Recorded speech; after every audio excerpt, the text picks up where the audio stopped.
I tried this recipe for Instagram. Cabbage patties, cabbage burgers, and I'm gonna let the video play so you can hear how to make it, but they are delicious. If you like cabbage, I don't like boiled cabbage, so I try to find different recipes with cabbage, because I do like cabbage, like fried or whatever. But have a bite of that. It is so good. Let me see.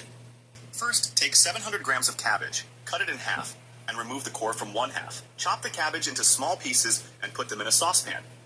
Fill the saucepan with water and boil the cabbage for about 10 minutes. Then, drain the water using a sieve. Chop half an onion into small cubes and saute it in a skillet with a drizzle of oil over medium heat.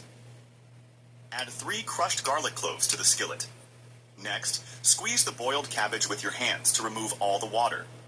In a large bowl, mix the dry cabbage, sauteed onion, 2 whole eggs, 1 teaspoon of salt, 1 teaspoon of oregano, a pinch of black pepper, half a cup of wheat flour, and a pinch of chili flakes. Shape the mixture into small balls. Once the oil in the skillet is hot, fry the cabbage balls for about 2 to 3 minutes on each side. Serve and enjoy. Very good. Delicious. Bon appetit.